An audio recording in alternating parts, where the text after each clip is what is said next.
Welcome to another episode of What is Hashimoto's with Dr. Martin Rutherford.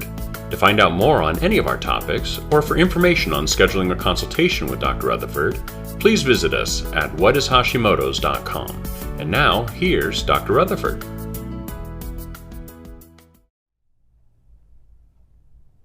Hi, Dr. Rutherford here. Today we're going to talk about nutrient deficiencies and Hashimoto's, and this is a big topic, so I'm just going to blab out here real quick, okay, because I want to cover a lot of things. Nutrient deficiency and Hashimoto's. So Hashimoto's, hypothyroid aspect of Hashimoto's will slow everything down. So the baseline of getting nutrient deficiencies from Hashimoto's is that you don't digest as well. Once you move into the active part of Hashimoto's, where you really start having symptoms, one of the most common symptoms is constipation. Long before constipation, it starts to slow down the ability of your stomach to digest. It starts slowing down the ability of your gallbladder to pump out gallbladder bile. Starts slowing down the ability of your pancreas to pump out digestive enzymes for starches and sugars, and finishing off the protein digestion. And so that alone will create a situation with the breakdown of your foods, and then ultimately that can affect the absorption of it. And then that can cause you to not have enough hydrochloric acid in your stomach. Again, hypothyroid, not enough hydrochloric acid in your stomach. That can cause you to not be able to break down your iron, so you can get iron anemia. That'll cause you to not break down it may cause you to have a concomitant autoimmune situation where your intrinsic factor doesn't work to bring your B12 into your system and get it through your intestines into your bloodstream. So those are nutrient deficiencies that can be assigned to Hashimoto's. I mean, so much, it's crazy. I mean, Hashimoto's people have nutrient deficiencies. I was reading something not that long ago that said half people or more that have Hashimoto's will have either small intestinal bacterial overgrowth or something called oral tolerance, which many of you may not be familiar with yet. It's kind of a new concept that we've been using a lot.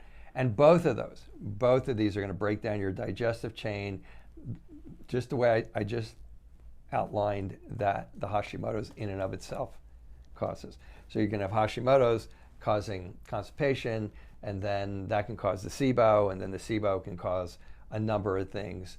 And then the SIBO itself can cause the gallbladder not to work. The SIBO itself can cause intestinal permeability, so that you have a little bit more difficult time digesting your foods properly and absorbing them properly, and you also have a lot more challenge with you putting toxins into your system. So you can be getting nutrient deficiencies from that. You can get essential fatty acid deficiencies from that gallbladder not working properly, so your hair can start getting dry, and things can start clearing out that way. So essentially, the nutrient deficiencies, if you have constipation, or if you have irritable bowel syndrome, and those are secondary to your Hashimoto's, you're not going to be across the board. You may not be getting nutrients in there the way that you'd like. Now then that's not all of them. Okay, I'm just trying to draw the picture that there's a strong probability, if you have Hashimoto's and you're in an active stage, that you're getting nutrient deficiencies from it. And these nutrient deficiencies they can be subtle, they can be significant. And the biggest thing that, when I look for significant nutrient deficiencies, malnutrition deficiencies, now I'm looking for people who have more like like Crohn's disease or ulcerative colitis or celiac, or just massive stress. All of these things will create a lot of inflammation in the inside of your intestines, and these, particularly celiac, is directly connected to Hashimoto's. But when you get one autoimmune problem, you'll usually get other ones. So it's not uncommon to have Hashimoto's and ulcerative colitis, or Hashimoto's and Crohn's disease. And now you get what is real nutrient deficiencies. That's when you start to get that malnourished patient. Now, if you're coming in here, you're overweight, your eyes are not sunken in, you're not malnourished. You may have some nutrient deficiencies.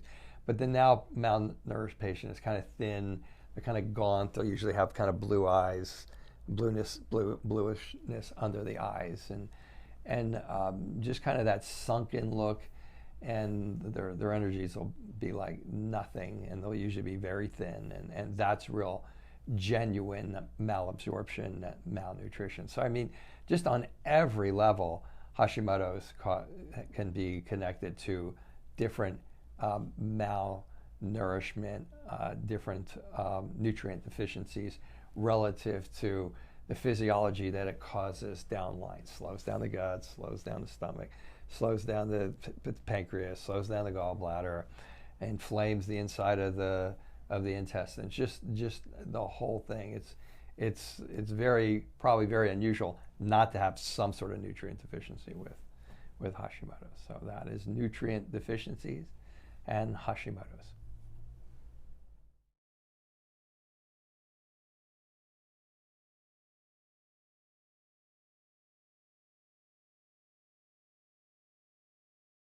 Thank you for joining us for another episode of What is Hashimoto's? To find out more on any of our topics, or for information on scheduling a consultation with Dr. Rutherford, please visit us at whatishashimotos.com.